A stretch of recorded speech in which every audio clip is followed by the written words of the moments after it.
Alright mga katropang G, nandito tayo ngayon sa may David's Temple. Mapapansin nyo sa likod ko, merong nagsa-celebrate. Ano sinaselebrate nila nila? Birthday yung batang lalaki. Birthday. Pero grabe po ang kayong birthday. 13 years old. Ano ba, sir?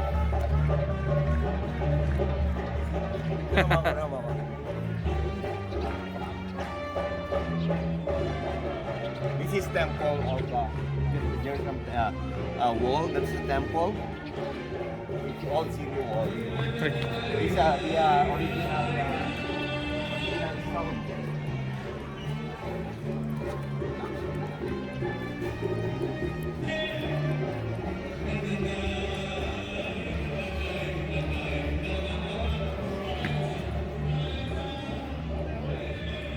Salamin ko na. Ito.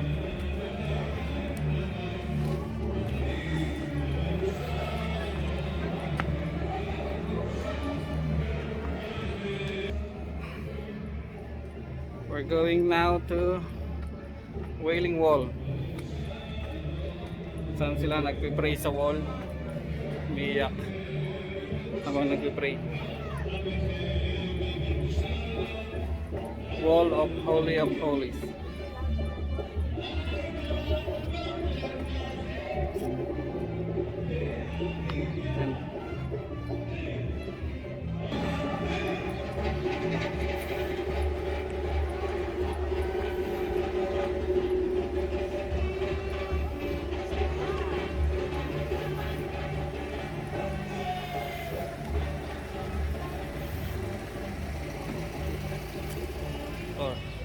This is Jerusalem Temple.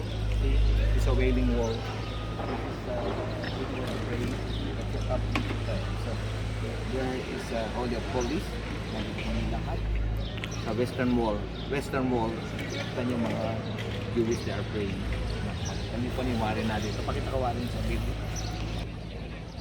Oh, what's up? Kami po. So, sa Israel kami sa mo dito. Sa temple. Sa temple kami. Yan. Yan ang lalaking bato. Temple of God. Temple of Solomon. Yeah, and Temple of Jesus Christ. At kung sa dyan, Temple of Holy Holies. God bless you all. Thank you. Katapos lang namin mag-pray doon sa loob. At nakapaglagay kami sa ulo. Pag pumasok ko doon sa loob, yun daw yung place ng Holy of Holy kung saan yung mga high priest ay nagpipray 2,000 years ago. So nagsulat din kami ng prayer namin doon at iniipit doon sa may wall. Praise God, iba talaga yung feeling pag nandito ka, na-experience mo, mahawakan mo ang mga dating binabasa mo. Ayan, naghuhugas ngayon si Pastor. Alright, maghuhugas na rin ako. Pastor. Hi. Warren washing his hand.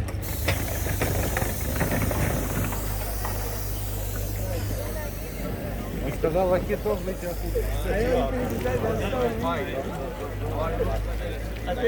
Yeah, I responded to the new video part. I really Хороший прием. Да? Вот он сказал, вы до камня там.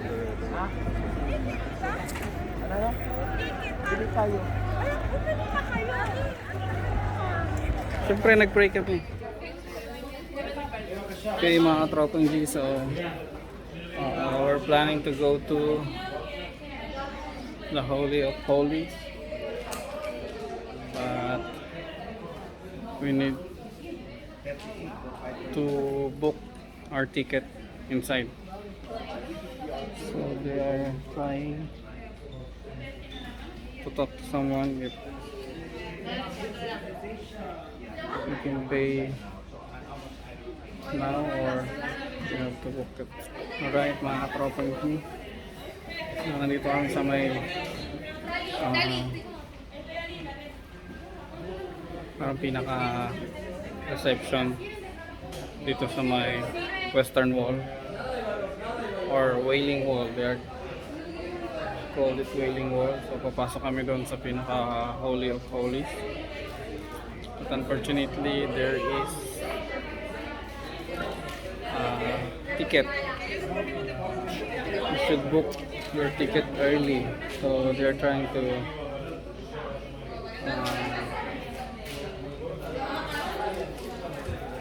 pwede kami pumasok.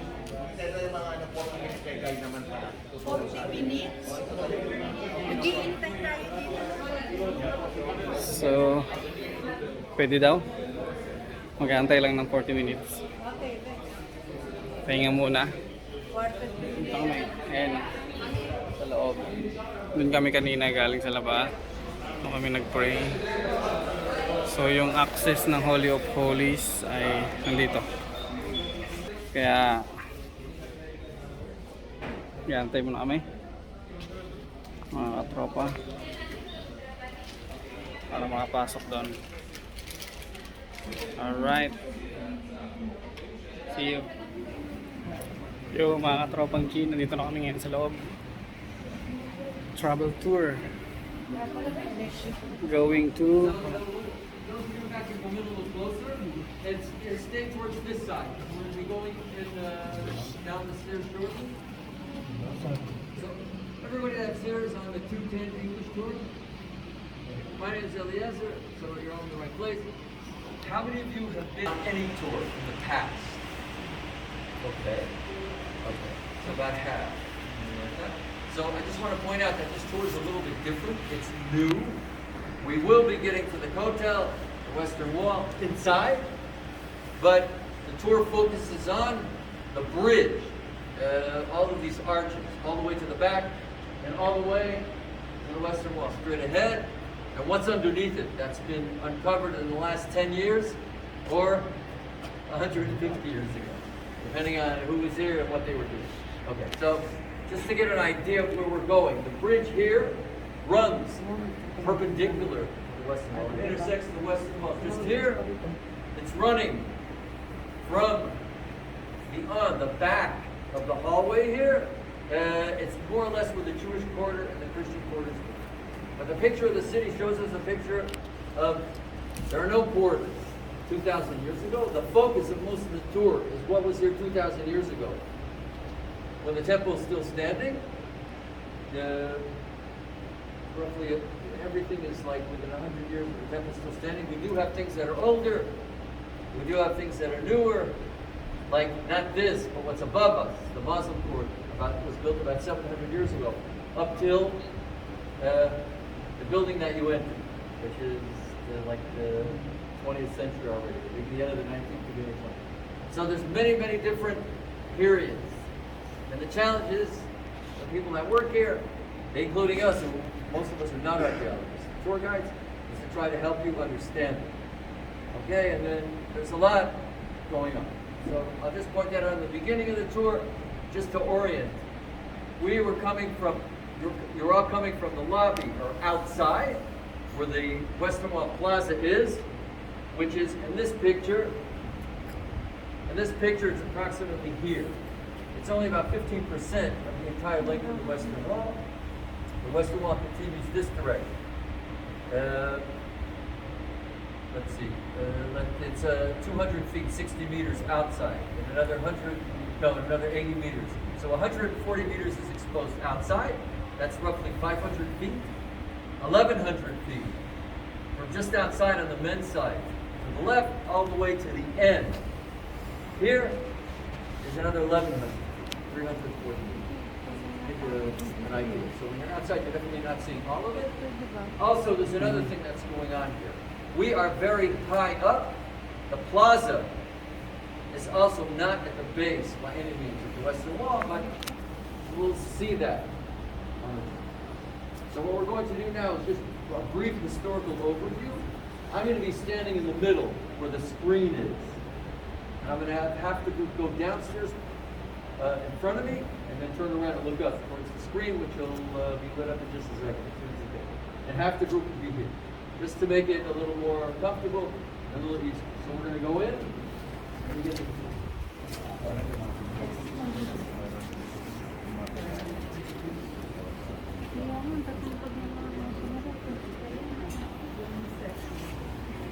Depende de cómo se llama, del All right.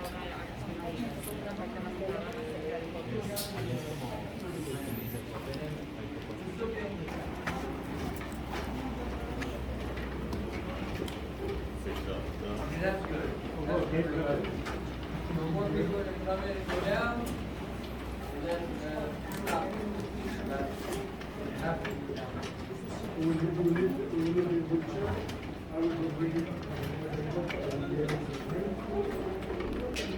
Okay, so that's good. We'll stop there. Everybody, the rest of you don't have to go down anymore. The rest of you in the back, come on in.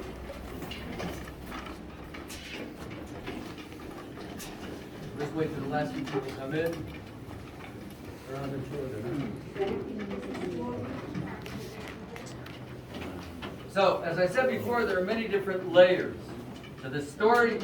I'll explain it sort of as we go, but where we are now, we're not there.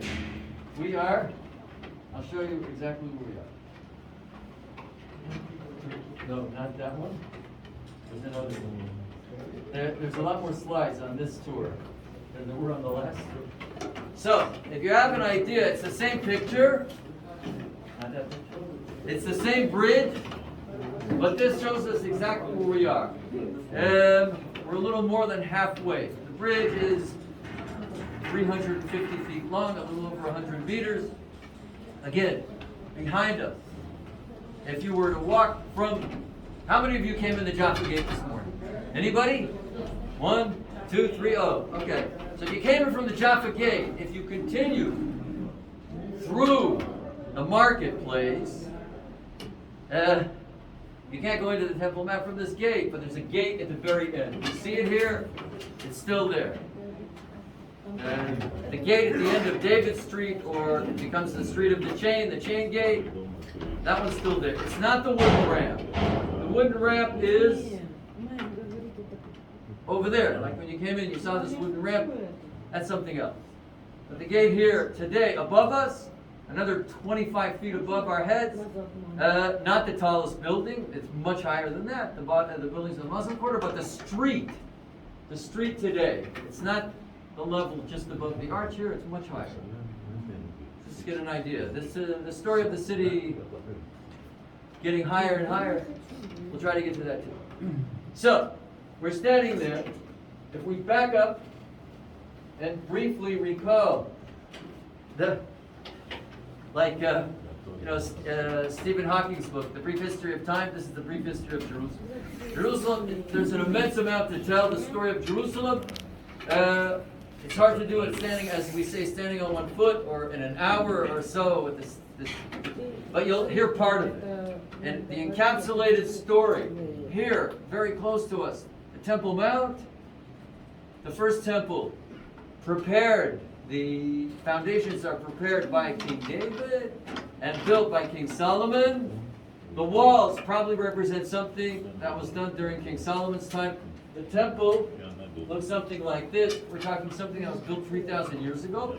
The same spot today as the Gold Dome, Dome of the Rock, Kippat HaSela.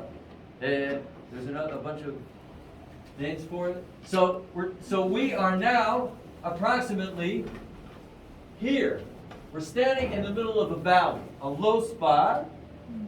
The bridge connects 2 points. It's not here during the time of the first temple, and it's only built much later on at the end of the second temple period. Some researchers think it was built even after the temple was destroyed, but we'll leave that discussion. So, first temple stands 400 years, destroyed by the Babylonians, 2 Kings, 2 Chronicles, in the Bible, and then 7 years of exile, prophesied by the prophet Jeremiah, and then returnees from Babylon and Persia. Let's see, how far are we away? 2.5 weeks away from a festival that took place outside the country. All the festivals written in the Bible take place here, except for Purim, which is outside. But there are Jews coming back from the exile of the first temple from Persia. That we know also from the whole story. Okay? Second temple built 2,500 years ago, remodeled during the time of Herod. But the remodeling is something major. It's not just the building itself, it's the entire platform is built during Herod's time.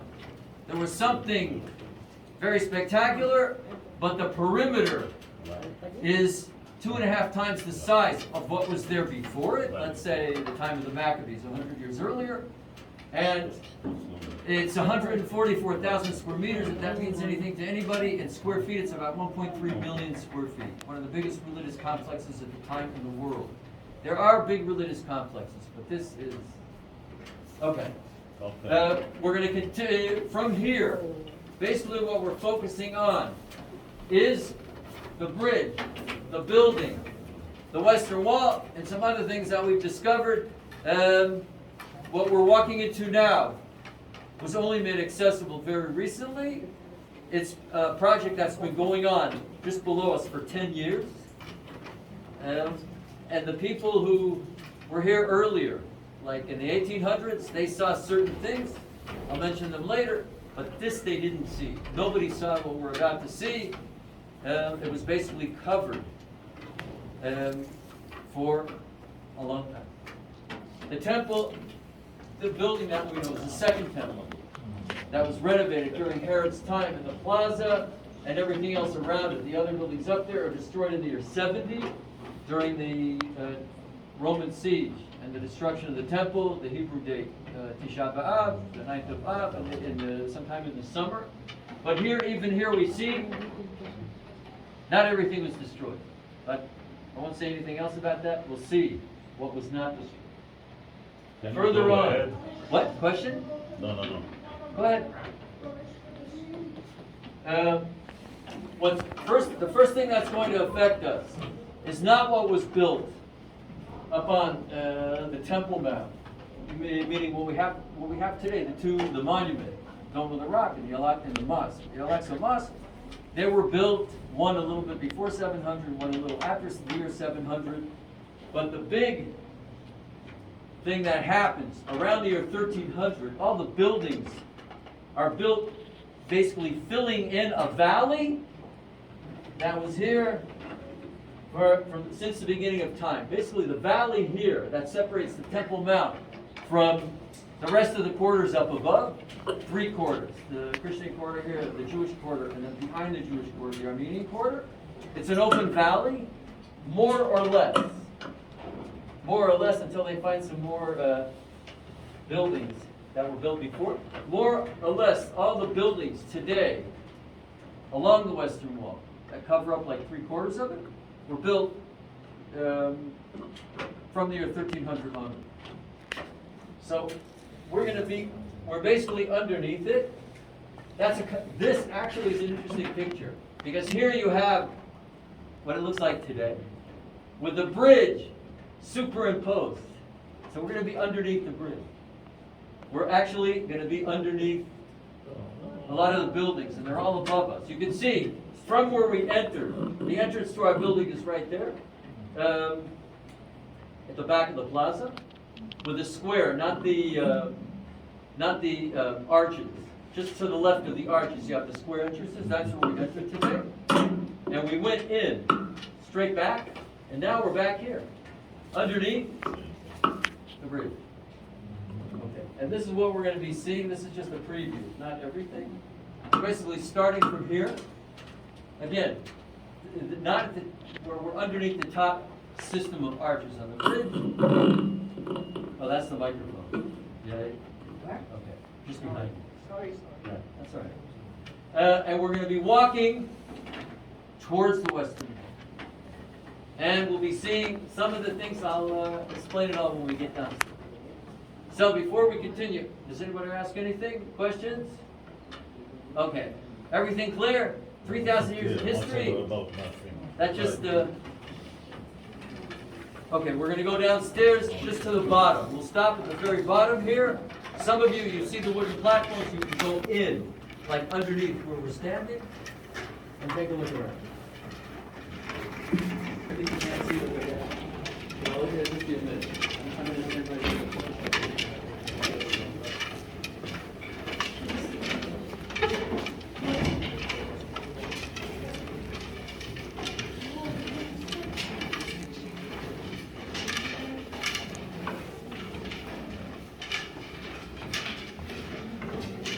So as you're coming in, what you're seeing at first does not look like you're inside a building. I'm sure. You don't think you're like inside. You think you're underneath the arches. That for sure. You see right away. But this, we're inside actually of a building that was once here. And pretty soon, before I show you all the pictures, but I want to explain a little bit more how it all started here. The idea, all of these excavations, well, at least right where we're standing, this is very recent. When we get to the other side, it began in 2 centuries ago, sort of, well, 150 years ago, more or less. But here, we have originally something that became something else, that became something else, that became something else. Everybody who came here changed it in a certain way. But I'm not going to focus on that. I'm going to focus on more about what the original structure was here, what was added to it in the same framework of when the temple was here. Just that's going to be our point of reference. The time when the temple was still standing, 2,000 years ago. Whether it be possibly before Herod's time, the archways here are much smaller. There's a couple of different ideas of what they represent, but I'll give you the simple explanations. Because there's still today a debate when they were built, what it was for. The easiest way to understand the bridge is, we look at the picture first, and then I'll talk about the arch. So here, again, we're underneath approximately where we see a street to the left of where this building is. So, yeah, well actually, I mean, the street would be over there, like on the other side of the staircase, and we would be inside this building. But we don't see a flat ceiling. We see an arch ceiling, and we can't see the arches right behind us of the bridge in the picture. But here's the story about the bridge. The bridge is not just walking from point A to point B across a valley that separates today, well, what we used to call the upper city. 2,000 years ago, when Jerusalem was one city, there's the upper city, which today are 3 quarters. There's the valley, which is a valley that separates the upper city from the most holy part of the city, where the temple is. And then there's the lower city. If anybody has been to the city of David or planning on going there, that's known as the lower city. So that's where the city begins. I didn't talk about it much up there because I have no way of really showing it to you. But the city begins below. But the whole idea of when the city begins down here and when King Solomon builds the first temple, things look a little different as we saw up there with the slides. There is this concept of going up to the temple. What we refer to in Hebrew as aliyah laregel. And a regel is like you're walking with your feet. It literally means foot in Hebrew. And the idea is, it says, it's mentioned a few times in the Torah, the first 5 books of the Bible. I think it's the Exodus. It begins in Exodus. It's also mentioned in other books. It's not mentioned in Genesis, but that's not important. Going to the temple 3 times a year on the festivals. Pesach, that's Passover, Shavuot, which is the harvest festival. 49 days after Pesach, and then you have Sukkot in the fall, or sometimes it's almost fall. Depends if it's a leap year or not a leap year. Sukkot is the festival of food. It's usually this year was at the end of September, but it's usually in late September, early October. So what are you doing on those 3 festivals. You are going up to the temple from here, but you have to do a few things before. You have to prepare yourself. You have to bring some kind of offering, and you have to bring some kind of contribution for maintenance. What they call in the Torah, there's a whole section about it's Parshat Shkalim, about giving the half shekel to maintain. I mean, it's pretty much. There's a long discussion about that's the original idea. Was it done every year? Okay. But the idea is give some kind of contribution, bring some kind of offering, and the next step, you have to be spiritually prepared. So, how would one do that? By using one of the many ritual baths. Mikvaot surrounding the temple. But it turns out most of the ritual baths are in line from the bridge going this way, down this way. That will put you into the archaeological part. The southern walls. The Davidson Center and around here. And they're mostly concentrated here. Although we have several. This is not just one. We have several more. There is no way.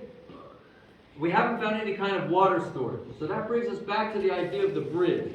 Not necessarily built only for having people cross over. Because again, the idea is you want to be going up. You're coming from the Jaffa Gate, you're actually walking down. Because the elevation starts higher and then it's lower.